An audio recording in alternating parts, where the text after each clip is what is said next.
¿Has escuchado la palabra angustia existencial? Hoy tenemos un tema bastante interesante para discutir en la palabra del Señor, porque ella es la que nos trae a nuestra mente y a nuestro corazón el entendimiento. ¿Cómo se llama el tema? El tema se llama el gran conflicto cósmico, angustia existencial. Eso es algo que nos inventamos nosotros en una situación de desconcierto cuando no sabemos de dónde venimos, quiénes somos y para dónde vamos. Vamos a inclinar nuestro rostro para orar. Amado Dios y Padre que moras en las alturas de los cielos, amado Señor, en, en este día queremos colocar, buen Señor, en tus manos el tema que vamos a trazar a continuación. Permite, buen Padre, que el poder de tu Santo Espíritu se manifieste en medio de nosotros, que haya entendimiento, que haya discernimiento en todo lo que vamos a leer en tu palabra, en todo lo que vamos a estudiar. Te lo rogamos no habiendo mérito en nosotros, sino en los méritos de Cristo Jesús. Amén. Amén.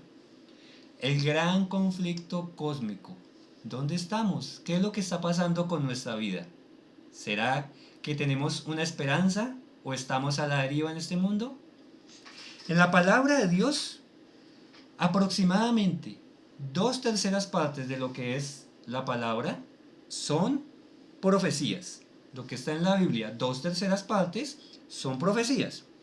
Hermanos, ¿qué es profecía? La profecía, mis hermanos, es la historia predicha. Pero entonces, ¿qué es la historia?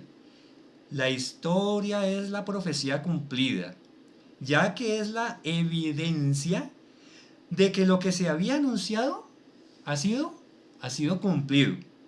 La gran mayoría de las profecías de la palabra del Señor ya se han cumplido, la gran mayoría. Por eso debemos creer en Dios y en su palabra, verificando las pruebas históricas. Y la historia está ahí como un libro abierto para que nosotros podamos verificar que las profecías de la palabra del Señor se han cumplido y las pocas que quedan por cumplirse se cumplirán. Vamos a ver en la palabra del Señor Apocalipsis capítulo 1, versículos 1 al 3. A ver qué nos dice la palabra del Señor en cuanto a esto. Apocalipsis capítulo 1, versículos 1 hasta el 3. ¿Qué es el Apocalipsis? Dice, la revelación de Jesucristo que Dios le dio para manifestar a sus siervos las cosas que deben suceder pronto, y la declaró enviándola por medio de su ángel a su siervo Juan. Sabemos que Juan es el escritor del Apocalipsis, que ha dado testimonio de la palabra de Dios y del testimonio de Jesucristo y de todas las cosas que ha visto. ¿Por qué todas las cosas que ha visto? Recordemos que Juan es ese discípulo amado que se recostaba ya en el pecho del Señor. Dice, da testimonio de la palabra de Dios y del testimonio de Jesucristo y de todas las cosas que ha visto. Bienaventurado el que lee y los que oyen las palabras de esta profecía y guardan las cosas en ella escritas, porque el tiempo, mis hermanos, el tiempo está cerca. Entonces hay una bienaventuranza para quienes escudriñan la palabra del Señor. Vamos al libro de Amós. Vamos a hacer una travesía por toda la palabra del Señor y vamos a buscar allí en el libro de Amós capítulo 3 versículo 7. Amós capítulo 3 versículo 7. Vamos a ver qué nos dice. He aquí yo los levantaré del lugar donde los vendisteis y volveré vuestra paga sobre vuestra cabeza. Sobre vuestra cabeza. Entonces, ¿qué hay manifestado allí? Una profecía. Una profecía. Perdón que acabo de leer un versículo que nos hace ver con profecía. Acabamos de leer Joel 3.7 y ahora vamos a leer Amós 3.7. Vamos a ver qué nos dice allí.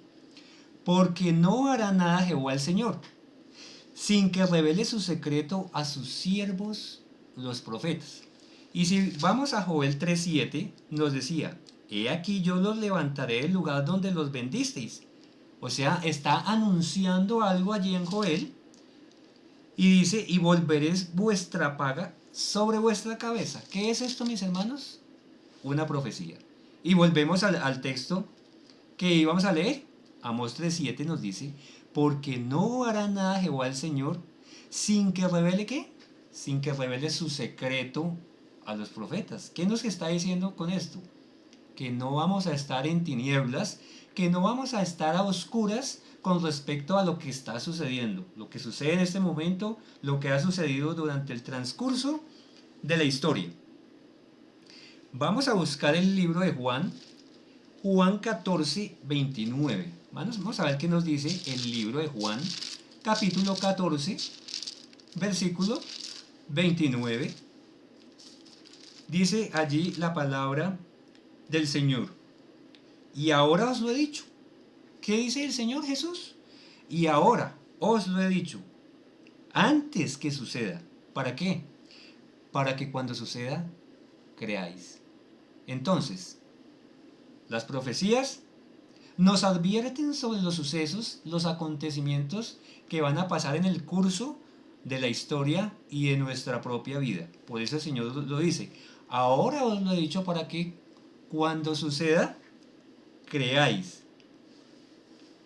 Seguimos allí buscando, indagando en la palabra del Señor.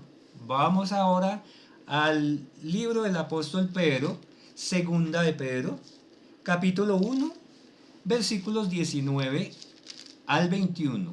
Segunda de Pedro, capítulo 1, versículo 19 al 21. Les invito, apreciados, a que tomen nota para que después puedan indagar más aún sobre estas cosas que estamos estudiando allí. Segunda de Pedro, capítulo 1, versículos 19 al 21. ¿Qué nos dice allí? Tenemos también la palabra profética más segura, a la cual hacéis bien en estar atentos, como a una antorcha que alumbra en lugar oscuro. ¿Qué hace una antorcha? Pues nos muestra lo que tenemos en derredor. Y si el lugar es oscuro, ¿cuánto más? Y cuánto más la necesitamos, ¿cierto? Hasta que el día esclarezca y el lucero de la mañana salga en vuestros corazones. ¿Cuál es la escatología acerca del lucero de la mañana? Sabemos que Cristo es el lucero de la mañana y saldrá en nuestros corazones, primero en el reino de la gracia y luego en el reino de la gloria. Hoy estamos viviendo por la gracia de nuestro Señor Jesucristo, pero esperamos su venida por segunda vez en gloria y luz. Entonces, ¿qué tenemos que esperar? Que salga el lucero de la mañana, primero hoy en nuestros corazones y luego cuando aparezca por segunda vez. Versículo 20. Entendiendo primero esto, que ninguna profecía de la Escritura es de interpretación privada. Entonces, este servidor o cualquiera que esté allí y salga a decir cualquier cosa, pues si no tiene relación con la palabra de Dios, yo no puedo darle una interpretación privada a la palabra de Dios. ¿Por qué? Simple y sencillamente, queridos, porque la palabra se interpreta solita, se interpreta a sí misma, un poquito aquí y un poquito allá. Versículo 21. Porque nunca la profecía fue traída por voluntad humana, o sea que no fue por nuestros caprichos, voy a profetizar tal cosa o voy a profetizar tal otra cosa. No, sino que los santos hombres de Dios hablaron siendo inspirados por el Espíritu Santo. O sea que no se les ocurrió decir cualquier cosa, sino que lo que escribieron aquí en su palabra, lo que hablaron, fue inspirado por el Espíritu Santo. Palabra profética. ¿Qué es la palabra profética? Hermanos, es la garantía total para el ser humano y que le indica cómo ubicarse en el tiempo de los acontecimientos. Eso es lo que se llama la palabra profética. Es una garantía de parte de Dios hacia el ser humano, para que nosotros nos ubiquemos en ese reloj profético de los acontecimientos y sepamos en qué punto de la historia profética nos encontramos. La profecía, primero, no fue traído por voluntad humana, fue inspirada por Dios. Segundo, no podemos hacer interpretaciones privadas o surgidas de nuestro entendimiento, ya que la misma Biblia explica los símbolos descritos. Como por ejemplo, si encontramos en el Apocalipsis la palabra bestia y no la entendemos ahí, tenemos que remontarnos a otro libro a otro libro de la Biblia que nos va a decir qué significa bestia, ¿cierto? Si encontramos la palabra mujer, vamos a remontarnos a otro libro de la Biblia que nos explica que la mujer es un símbolo de la iglesia, así como estrella, como cuerno y tantos otros símbolos que encontramos allí descritos en la palabra. Vamos al libro de Mateo, vamos a buscar Mateo 24:15. Tomen sus apuntes, por favor. Mateo 24:15. ¿Qué nos dice allí el Señor Jesús en ese famoso capítulo de Mateo tan importante para nuestros días? Dice la palabra del Señor: por tanto, cuando veáis en el lugar santo la abominación desoladora, entonces el Señor le dice a sus discípulos, cuando vean en el lugar santo la abominación desoladora, ¿qué pasa? ¿De qué habló quién? De que habló el profeta Daniel. O sea que el Señor le estaba recordando a sus discípulos que quien habló en primer lugar de la abominación desoladora fue el profeta Daniel. Y el Señor Jesús lo está confirmando. ¿Y qué está diciendo al respecto? El que lee, entienda. Entonces, ¿cómo sabemos en qué tiempo profético nos encontramos? Debemos buscar con sabiduría, en oración, todas las cosas que se encuentran escritas en la palabra, para así poder entender en qué lugar de la historia nos encontramos, qué es lo que el Señor Jesucristo nos ha querido decir a través de la historia y cuáles son las promesas benditas para sus hijos. Vamos a buscar Apocalipsis capítulo 12, versículos 7 al 9. Apocalipsis capítulo 12, versículos 7 al 9. Encontramos allí, mis hermanos, algo vital.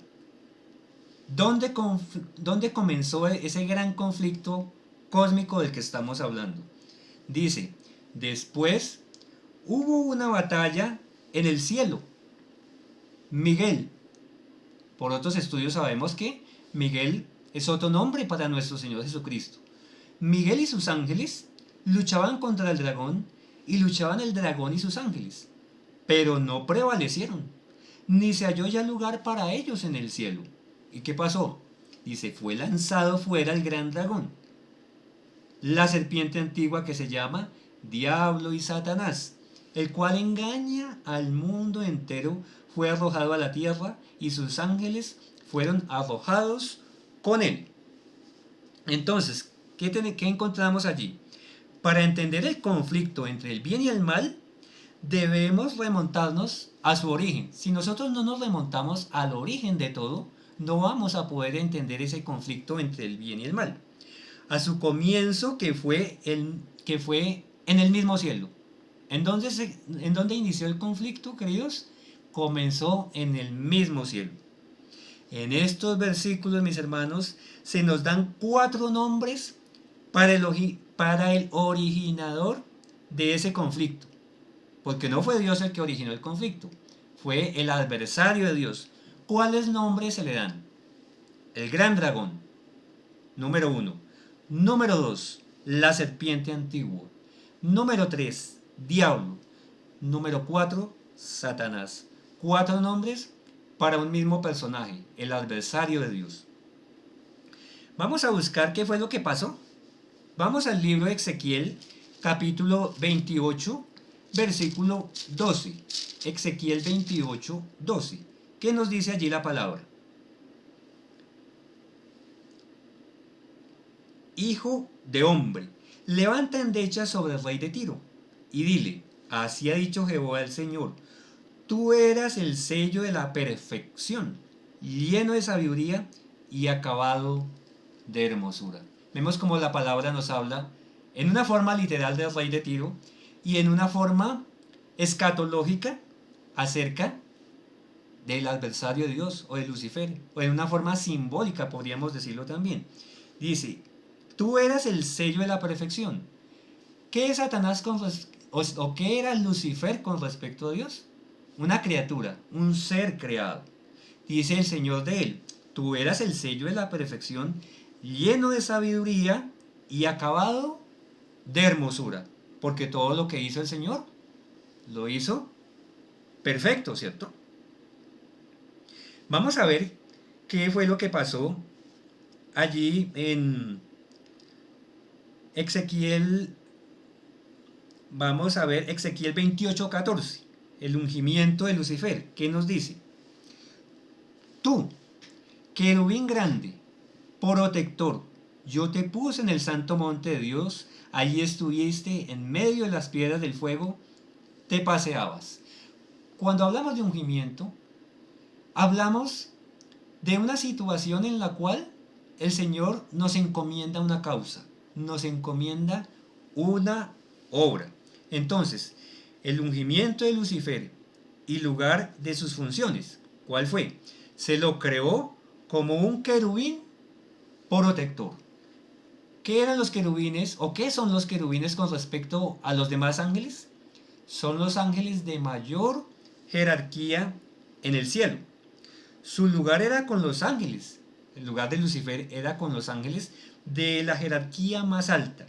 Los mismos que se encuentran en forma directa en la presencia de Dios. Entonces, ¿cuál es el lugar de los querubines? Ahí, cerca al trono de Dios. Ese es el lugar de ellos. Vamos a ver cuál era la tarea que tenía que hacer Lucifer. Vamos a ver en Éxodo 25:16 que encontramos allí acerca de la tarea que debía hacer Lucifer. Dice Éxodo 25:16, y pondrás en el arca el testimonio que yo te daré. Pregunta, ¿qué se debía colocar el arca? El testimonio dado por Dios, o sea, su ley, porque la ley es su testimonio. Vamos al versículo 20 del mismo capítulo 25. Vamos a ver qué nos dice. Y los querubines se extenderán por encima las alas, cubriendo con sus alas el propiciatorio, sus rostros enfrente el uno del otro, mirando al propiciatorio los rostros de los querubines. Entonces, era un símbolo que estaban los dos querubines uno enfrente al otro, mirando hacia el propiciatorio donde se encontraba el testimonio de Dios, su ley. Es un símbolo de que debían guardar, cuidar, velar esa ley. Vamos a Éxodo 31:18. Éxodo 31:18, ¿qué nos dice allí?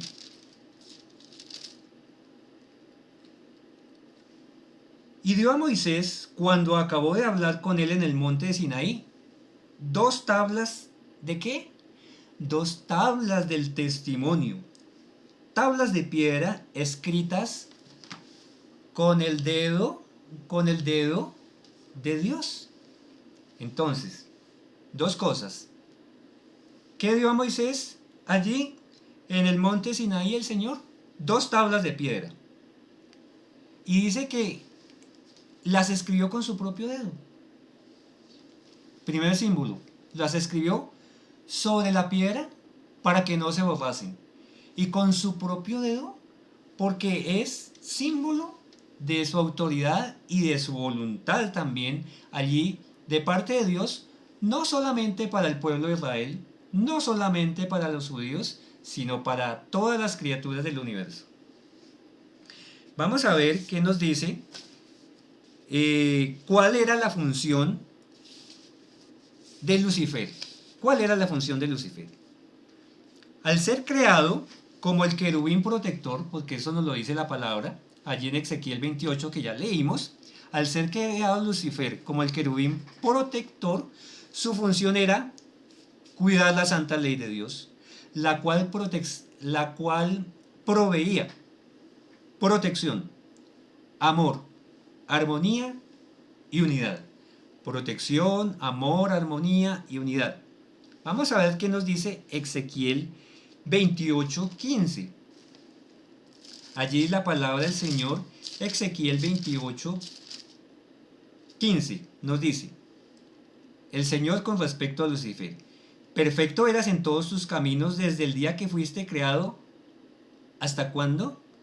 Hasta el día en que se halló en ti maldad. Maldad. Entonces, Lucifer vivía en armonía con Dios. Pero esto es un misterio. Dice que en un momento se halló en él maldad. Versículo 16.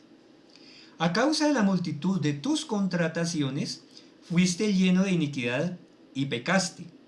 Por lo que yo te eché del monte de Dios y te arrojé de entre las piedras del fuego, oh querubín protector.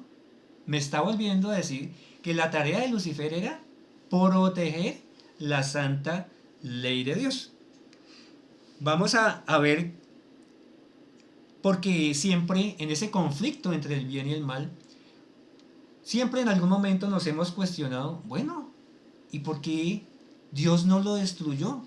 Dios, ¿por qué no destruyó a Lucifer en ese momento que se rebeló contra él y contra su trono? Vamos a ver Primera de Juan, capítulo 3, versículo 4. Vamos a ver qué hizo primero Lucifer. Todo aquel que comete pecado infringe también la ley, pues el pecado es infracción de la ley. Entonces, ¿qué hizo Lucifer contra Dios? Pecó. Luego el pecado se originó en el cielo. ¿Cuál fue su pecado? La codicia. Quería ser como Dios. Y volvemos allí a Primera de Juan 4:8. Primera de Juan 4:8 nos dice: el que no ama no ha conocido a Dios, porque Dios es amor. Entonces, cuando nos preguntamos, ¿y por qué sería que el Señor no destruyó en ese momento a Satanás? Nos hubiésemos de pronto evitado todo esto. Vamos a entenderlo poco a poco. Vamos a Ezequiel capítulo 28, versículo 17. Dice allí la palabra del Señor: se enalteció tu corazón a causa de tu hermosura, corrompiste tu sabiduría a causa de tu esplendor. Yo te arrojaré por tierra, delante de los reyes te pondré, para que miren en ti. ¿Qué fue lo que hizo la criatura? Se ensoberbeció, como decimos secularmente, se creció, se le subieron los humos, ¿cierto? Entonces, su carácter, o sea, el carácter de Lucifer, se transformó en soberbia y su vanidad le hizo tener envidia de Dios. ¿Será que eso está bien? ¿Tener envidia de Dios? Vamos a ver Isaías, libro del profeta Isaías, capítulo 14, versículos 12 al 14. Isaías 14, 12 al 14, nos dice allí una exclamación: ¿cómo caíste del cielo, oh lucero, hijo de la mañana? Cortado fuiste por tierra, tú que debilitabas a las naciones, tú que decías en tu corazón: subiré al cielo, en lo alto, junto a las estrellas de Dios levantaré mi trono, y en el monte del testimonio me sentaré a los lados del norte. Sobre las alturas de las nubes subiré, y seré semejante al Altísimo. Si colocamos en una balanza, mis hermanos, esto puede resultar absurdo, y realmente lo es. ¿Cómo la criatura se puede rebelar contra su creador de esa forma? ¿Qué era lo que quería Lucifer? Quería tener un trono paralelo al de Dios y ser igual o de pronto superior incluso a Dios. Tremendo, mis hermanos.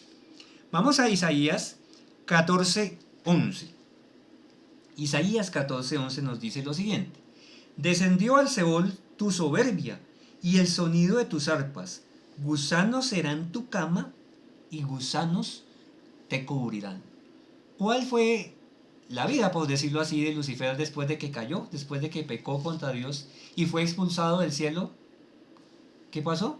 Una vida de amargura, de, de esa soberbia, encauzarla contra las criaturas que el Señor hizo allí en el huerto del Edén y hacer pecar a toda la humanidad. Pero ¿será que Lucifer o Satanás es feliz? Yo creo que no, porque ahí nos hace la referencia. Simbólicamente, descendió al Seol tu soberbia y el sonido de tus arpas. Gusanos serán tu cama y gusanos te cubrirán. Vamos a ver qué nos dice el Evangelio de Mateo, capítulo 4. Mateo capítulo 4, versículos 8 y 9. Mateo 4, 8 y 9. Dice la palabra del Señor. Recordemos que el diablo tentó a nuestro Señor Jesucristo. Otra vez le llevó el diablo a un monte muy alto y le mostró todos los reinos del mundo y la gloria de ellos y le dijo, todo esto te daré si postrado me adorares. ¿Cuál es el conflicto que vivimos en nuestras mentes cada una de las criaturas? Es un conflicto por adoración. Y muchos nos preguntamos, pero ¿eso qué tiene que ver conmigo? Si yo ni siquiera creo en Dios, dirán muchos. Tiene mucho que ver porque estamos atados, ligados al materialismo, estamos ligados a un mundo finito que hoy es y mañana no es para nosotros, porque con la muerte, si no se fue a los pies de Cristo, antes de su venida, antes de que se acabe el tiempo de la gracia, pues entonces habremos pasado con más pena que gloria por este mundo. Entonces, vemos allí, mis hermanos, en su obnubilación. Esa palabra obnubilación, de pronto todos no la conocen, es como sentir ese sentimiento de ser muy grande, de ser todopoderoso, ¿no? En su obnubilación, Satanás llegó a pedir la adoración del mismo Hijo de Dios. ¿No es esto tremendo? Que la criatura le pida a su creador que lo adore. Esto es como contradictorio, ¿no, mis hermanos?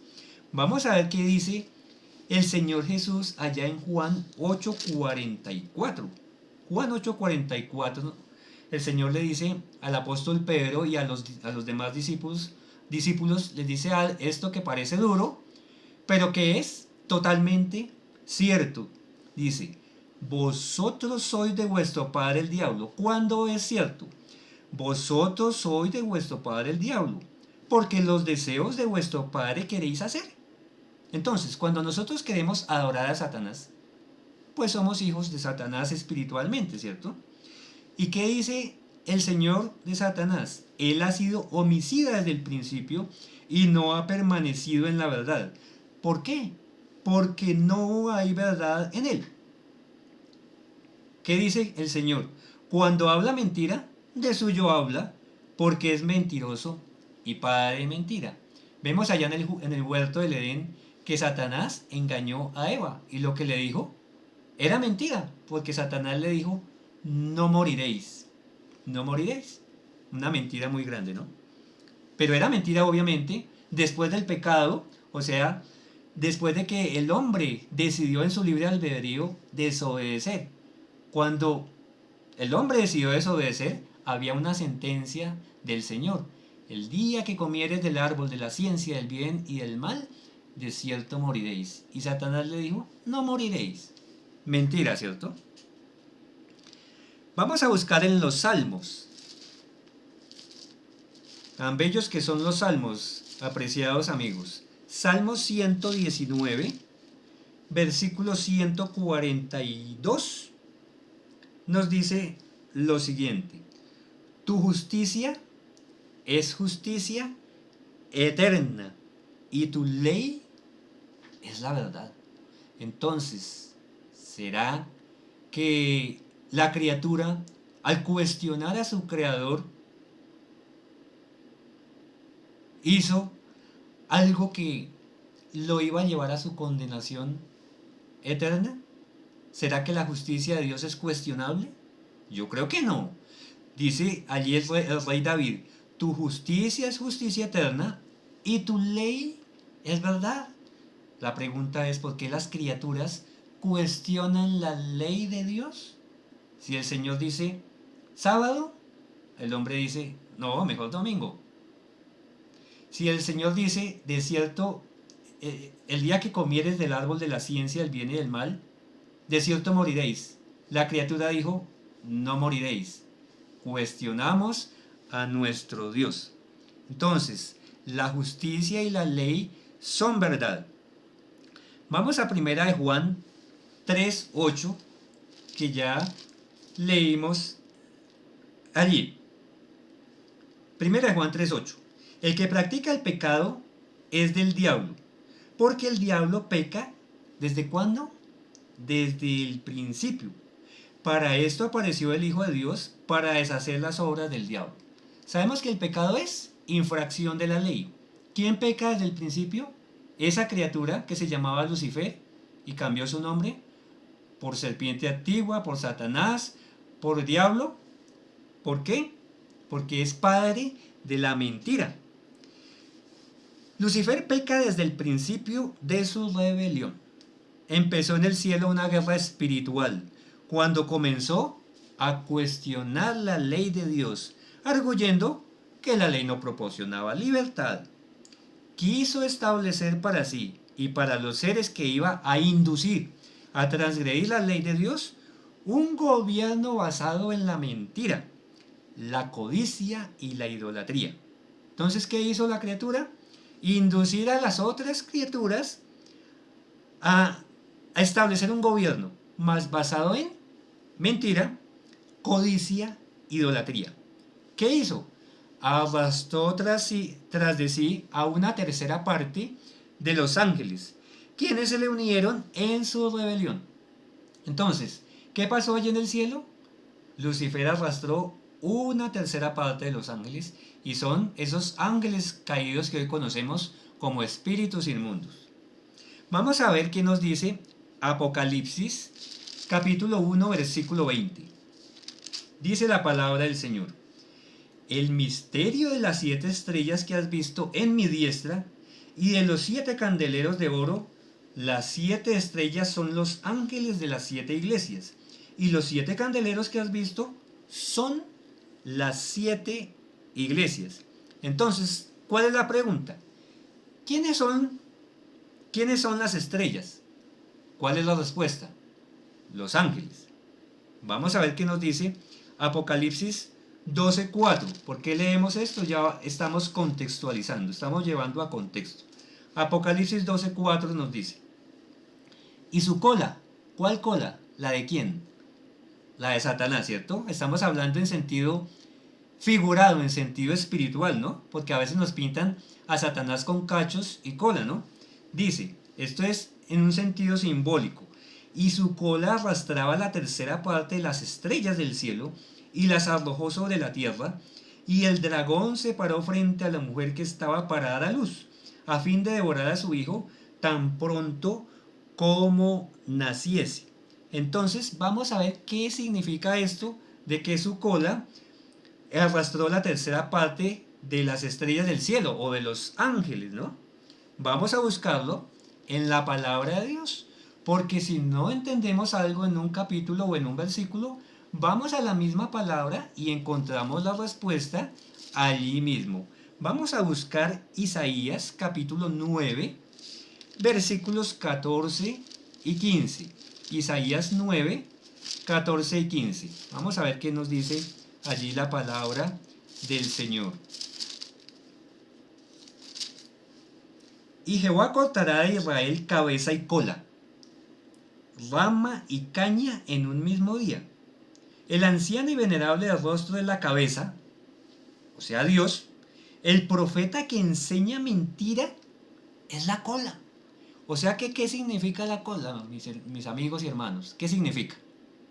Significan falsas profecías, falsas doctrinas, mentira.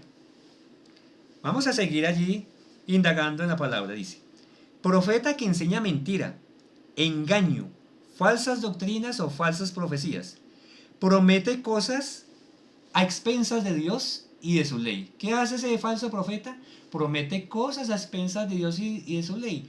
¿Qué fue lo que le prometió Lucifer o Satanás a Eva? Seréis como dioses.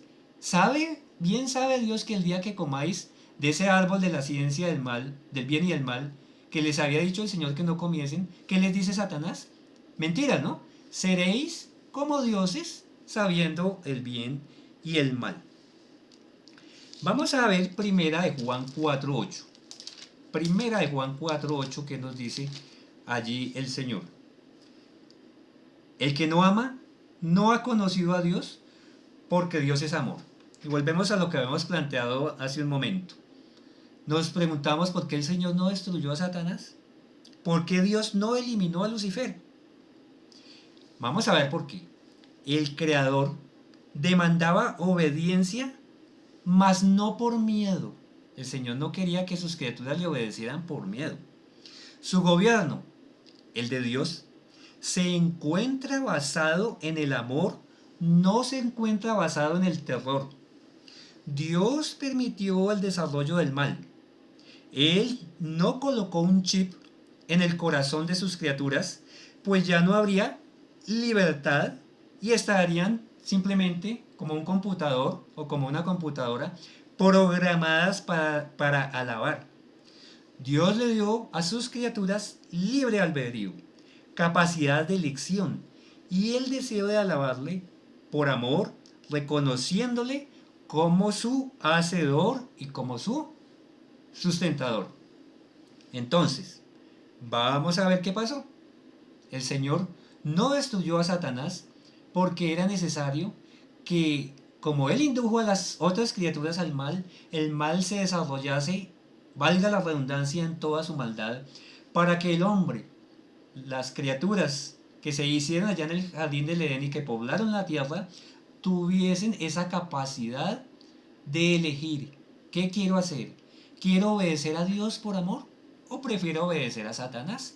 Porque Satanás demanda también adoración para sí. Vamos a ver qué nos dice Apocalipsis 12.9. Dice Apocalipsis 12.9. Y fue lanzado fuera el gran dragón, la serpiente antigua, que se llama Diablo y Satanás, el cual engaña al mundo entero, fue arrojado a la tierra y sus ángeles fueron arrojados con él. Entonces, al ser expulsado a la tierra y no haberse encontrado ya lugar más para él y sus compañeros de rebelión, ¿qué pasó con el conflicto? Se trasladó a la tierra. Mis amigos, luego de la creación de la tierra y de todo lo que hay en ella, Dios hace al hombre a su imagen y semejanza y lo coloca como mayordomo de todas las cosas creadas, dándole libre albedrío. Para verificar que su adoración fuese genuina, el Señor necesitaba colocar una prueba. ¿Por qué necesitaba colocar Dios esa prueba? Para verificar que la adoración de sus nuevas criaturas, del hombre y la mujer, fuese genuina hacia Él. Era necesario hacer esto. Vamos a ver cuál fue esa prueba, en qué consistía. Remontémonos al libro de Génesis capítulo 2, versículos 16 y 17. Dice: y mandó Jehová Dios al hombre diciendo: de todo árbol del huerto podrás comer, mas del árbol de la ciencia del bien y del mal no comerás, porque el día que de él comieres, ciertamente morirás. ¿Cuál era la prueba? No comer del árbol de la ciencia del bien y del mal. ¿Tenía algo diferente ese árbol con respecto a los otros árboles? No. Simplemente era el árbol de Dios, del cual había dicho: de este árbol no comeréis. Vamos a ver qué siguió pasando allí. Vamos a Génesis 3.1. Pero la serpiente era astuta, más que todos los animales del campo que Jehová Dios había hecho, la cual dijo a la mujer: ¿con que Dios os ha dicho, no comáis de todo árbol del huerto? O sea, ¿qué empezó a hacer Satanás a través de la serpiente? Cuestionar a Dios, sembrarle la duda a Eva, ¿cierto? Vamos a ver qué sigue pasando allí. El diablo siembra la duda y oculta. Esto es muy importante. ¿Qué hace el diablo? Oculta su verdadera identidad. ¿Cómo la oculta? Se camufla en una serpiente. Vamos a Génesis 3, 2 y 4. Y la mujer respondió a la serpiente: del fruto de los árboles del huerto podemos comer, pero del fruto del árbol que está en medio del huerto dijo Dios: no comerás de él ni le tocaréis, para que no muráis. Muy bien, vamos al versículo 5. Hay una mezcla de verdad y de mentira. Vamos a ver qué dice. Sino que sabe Dios que el día que comáis de él, serán abiertos vuestros ojos y seréis como Dios, sabiendo el bien y el mal. Entonces, mentira, seréis como Dios. Parte de verdad, conocimos la maldad. Conocimos la maldad. Esto es tremendo, mis hermanos. Entonces, el ser humano por primera vez se ve confrontado entre obedecer la palabra de Dios u obedecer la palabra del hombre o de la criatura. Son dos cosas opuestas, el creador y las criaturas. ¿A quién se debe obedecer? Es la pregunta. ¿De quién se aceptaría la autoridad? ¿Qué harían las criaturas recién creadas? ¿Cuál autoridad iban a aceptar? Entonces, el enemigo empieza a implantar en la conciencia del hombre la teoría de que él mismo puede saber lo que está bien y lo que está mal. El deseo de crear sus propios códigos y normas a expensas de los de Dios. Él sabía, Satanás sabía, que si comían del árbol iban a conocer el mal. ¿Qué pasó con la ley de Dios? ¿Para qué servía? Dice, Dios, nuestro Señor, hizo un cerco de protección a través de su ley. ¿Qué es la ley? Es un cerco de protección. Tiene 10 puerticas. Por eso, el Señor allá en la parábola del buen pastor en Juan 10, nombra que Él es la puerta de las ovejas. Y que si otro viene por otro lado que no es la puerta, este es un salteador y mentiroso, ¿no? Vamos a seguir allí estudiando. Él nunca quiso, Dios nunca quiso que la humanidad conociese el mal. El hombre al pecar se unió a la rebelión. ¿Qué hizo el hombre? Se unió a la rebelión de Satanás. ¿Por qué? Porque transgredió los mandamientos de Dios. El mundo entero cayó cuando Adán y Eva fueron engañados. El conflicto que comenzó en el cielo ahora se había trasladado a la tierra, hermanos. Qué dolor, qué tristeza, ¿no? Vamos a Génesis 3, 6 y 7. Y vio la mujer que el árbol era bueno para comer y que era agradable a los ojos y árbol codiciable para alcanzar la sabiduría. Y tomó de su fruto y comió y dio también a su marido, el cual comió así como ella. Entonces fueron abiertos los ojos de ambos y conocieron que estaban desnudos. Entonces cosieron hojas de higuera y se hicieron delantales. ¿Qué pasó allí? No había nada de malo en la desnudez. La desnudez no era mala. El Señor nos creó desnudos y nos cubría con su manto de justicia. Entonces, ¿qué pasó? Pero algo cambió en la mente de las criaturas. ¿Por qué? Porque como ellos estaban vestidos de la justicia de Dios, pues ellos no sentían vergüenza de nada. Pero de pronto se vieron desprovistos de ella, de la justicia de Dios. ¿Qué pasó? Se mostró entonces el intento del ser humano de cubrirse a sí mismo, de ocultar sus problemas. ¿Qué hizo? Se cubrió con hojas de higuera. ¿Cuánto les iban a adorar esas hojas de higuera? Nada, porque colocar nuestra propia justicia no nos hace justos delante de Dios. Se cae en un momento ese falso manto de justicia, representado por las hojas de higuera. Vamos a Génesis capítulo 3, 9 y 19. 9 hasta el 19. Vamos a leer rápidamente. Mas Jehová Dios llamó al hombre y le dijo: ¿dónde estás tú? Y él respondió: Señor, oí tu voz en el huerto y tuve miedo, porque estuve desnudo y me escondí. Y Dios le dijo: ¿quién te enseñó que estabas desnudo? ¿Acaso has comido del árbol de que yo te mandé no comieses? Y el hombre respondió: ay, las excusas. La mujer que me diste por compañera me dio del árbol y yo comí. Entonces Jehová Dios dijo a la mujer: ¿qué es lo que has hecho? Y dijo la mujer: la serpiente me engañó y comí.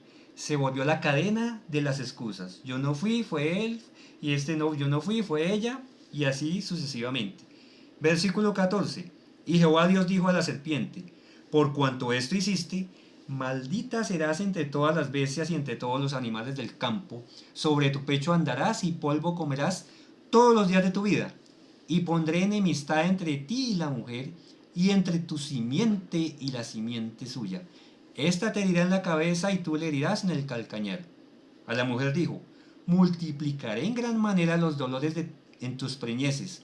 Con dolor darás a luz los hijos, y tu deseo será para tu marido, y él se enseñoreará de ti.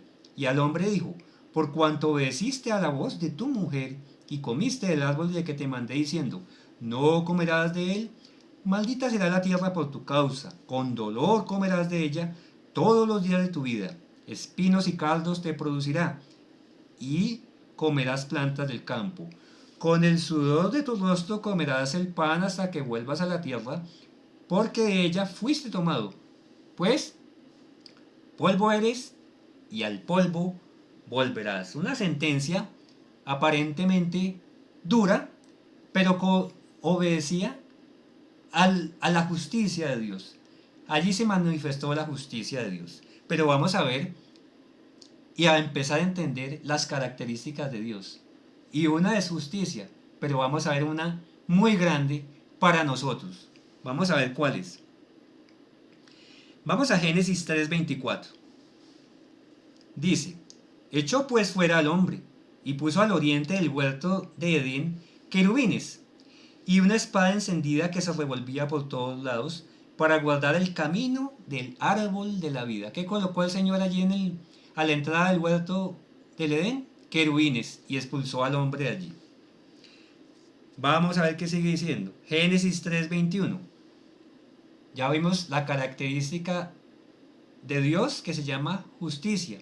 Pero vamos a ver una muy grande que se llama misericordia. Misericordia. Dice el Señor allí: y Jehová Dios hizo al hombre y a su mujer túnicas de pieles y los vistió. Entonces, Dios tomó una decisión. Jesús dijo: yo voy a morir en su lugar. Allí en el Edén se da el primer sacrificio. Un corderito iba a ser sacrificado, y este era el símbolo del sacrificio de Cristo Jesús en la cruz del Calvario para remisión de pecados. Era necesario salir del paraíso, pero hubo misericordia. ¿Cómo se mostró la misericordia allí? Hubo que sacrificar un corderito. ¿Para qué se sacrificó ese primer corderito? Para hacer túnicas de pieles y vestir al hombre, vestir a la criatura. ¿Y qué significan esas túnicas de pieles aquí en este contexto? Significan la justicia de Cristo Jesús. La justicia de Cristo Jesús. Porque esas hojas de higuera no le iban a durar nada. En cambio, las túnicas de la piel del corderito, como símbolo de la justicia de Cristo, que iba a morir por sus criaturas, los iba a cubrir de esa mancha de la transgresión de la ley llamada pecado. Vamos a Apocalipsis 13:8. Apocalipsis 13:8 nos dice lo siguiente. Dice allí, con respecto a lo que hemos estudiado acerca de la marca de la bestia, dice: y la adoraron todos los moradores de la tierra, cuyos nombres no estaban escritos en el libro de la vida del Cordero, que fue inmolado desde el principio del mundo. A veces pensamos, bueno, el Señor fue inmolado en la cruz del Calvario, pero realmente el propósito, el plan de la salvación se evidenció desde el momento que el hombre decidió pecar. ¿Por qué? Porque por el gran amor de Dios hacia las criaturas se trazó un plan de salvación. Allí estaba la deidad, los tres unidos, Dios el Padre, Dios el Hijo, Dios el Espíritu Santo. Y Dios el Hijo dijo, yo voy a morir por mis criaturas. Y con mi sangre voy a pagar la deuda de su pecado. Esto es maravilloso, esto es hermoso, mis hermanos. Entonces, en el jardín del Edén, Jesús simbólicamente fue sacrificado. Vamos a Juan 1:29, que era lo que decía allí el Bautista. Vamos a Juan capítulo 1, versículo 29. El siguiente día vio Juan a Jesús, que venía a él y le dijo, he aquí el Cordero de Dios que quita el pecado del mundo. Juan ya sabía que Cristo simbolizaba al Cordero de Dios. Y dice que quita el pecado del mundo, porque ya simbólicamente ese corderito lo había prefigurado. Ese corderito era el tipo. Nuestro Señor Jesucristo, el antitipo, porque vino a cumplir las cosas que prefiguraban lo que se llama en hebreos la sombra, ¿no? De cosas mejores, ¿no? Porque fue por la propia sangre de Cristo Jesús y ya no de machos cabríos ni de becerros, sino con su propia sangre. Vamos a ver qué pasó o qué nos dice más bien Romanos 6:23. ¿Qué dice allí Romanos 6:23? Porque la paga del pecado es muerte, mas la dádiva de Dios es vida eterna en Cristo Jesús, Señor nuestro. Dos cosas opuestas. La paga del pecado es muerte. Pero en Cristo Jesús hallaremos vida eterna. Es una dádiva, es un don. Es una gracia que Él nos da. Es un don gratuito. Vamos a ver. Cristo provee una opción y esa opción es Él mismo. Es a través de sí mismo. Esa opción. Cristo provee una opción a través de sí mismo a la pena del pecado. ¿Cuál es esa opción? Ir a sus pies. ¿Te has preguntado, mi querido amigo que te encuentras allí, mi querida amiga, que estás escuchando esta disertación, te has preguntado por qué Cristo, siendo Dios, no cambió su ley y optó por ofrecerse a sí mismo para remisión de pecados? ¿Acaso no era más fácil cambiar la ley? Vamos a ver. Otra pregunta. ¿Has entendido la singularidad, perpetuidad y excelencia de la ley de Dios? Entonces, ¿por qué el Señor no cambió su ley? Simplemente y llanamente porque al cambiar su ley, Lucifer, Satanás, habría dicho a todas las criaturas que realmente, pues ese trabajo que el Señor le había puesto allí, en el mismo cielo, de cuidar la ley, pues era un trabajo que no servía y realmente la ley había que cambiarla. Pero como Dios es Dios y Dios es perfecto y su ley es perfecta y el trabajo de esos arcángeles cuya función era cuidar la santa ley de Dios, era un trabajo que era inobjetable. Entonces, no se puede cambiar la ley de Dios porque es el reflejo de su carácter. ¿Cuál era el remedio para que el hombre no se perdiera y no sufriera la paga del pecado? La paga del pecado es muerte y por eso todos morimos. ¿Cuál era la solución? El mismo Creador, nuestro Señor Jesucristo, iba a morir por nosotros allá en la cruz del Calvario y ofrecernos esa esperanza de redención. ¿Para qué? Para que si en nuestro libre albedrío decidimos adorar a Dios como el Creador, ir a los pies de nuestro Señor Jesucristo como nuestro Salvador, como nuestro Redentor, entonces podemos ver que la dádiva de Dios es vida eterna. Cuando ves el inmenso amor de Dios y a Cristo pendiendo en la cruz del Calvario por ti y por mí, puedes discernir la gran bondad de la ley, que es el principio de su gobierno. Todo gobierno tiene dentro de sus de su forma de gobernar dentro de sus estatutos, tiene una ley. Si no hubiesen unas leyes y unas normas, pues ese gobierno no podría funcionar, todo sería un caos, todo sería un desorden. Entonces, como estamos hablando del gran conflicto cósmico que se inició allá en el mismo cielo y luego pasó a la tierra, hoy podemos entender por qué la paga del pecado es muerte, por qué el enemigo de Dios pide que la adoración sea para Él y por qué en el final de los tiempos la forma en que nosotros adoramos será un factor determinante para hallar la vida eterna o para recibir la paga del pecado y una muerte ya que no tiene escapatoria, ¿cierto? En cambio, el Señor nos ofrece vida eterna en Cristo Jesús cuando Él venga por segunda vez por sus criaturas.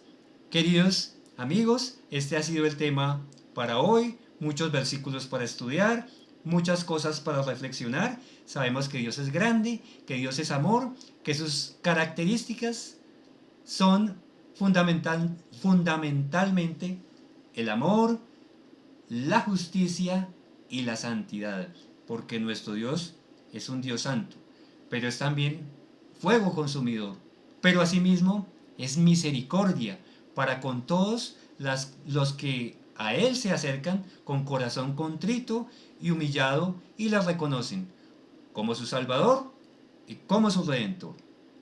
Vamos a inclinar el rostro para orar. Amado y buen Padre que moras en las alturas del cielo, santificado y glorificado sea tu santo nombre por todos los siglos.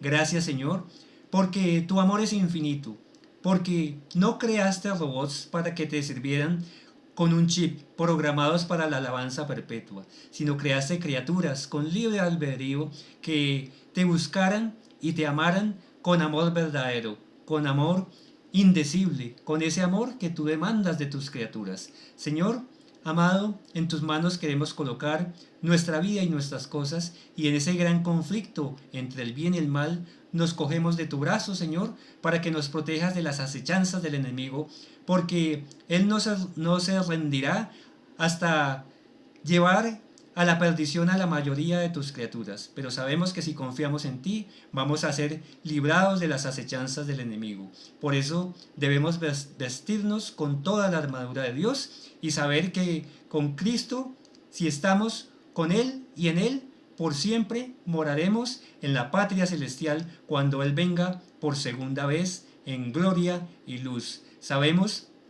que esperamos a un Salvador que murió allá en la cruz del Calvario, pero que resucitó y que vive y que hace una obra sumo sacerdotal y que muy pronto dejará sus vestiduras de sumo sacerdote y se pondrá la de Rey de Reyes y Señor de Señores, y nosotros podremos exclamar y decir: este es nuestro Dios, le hemos esperado y Él nos salvará.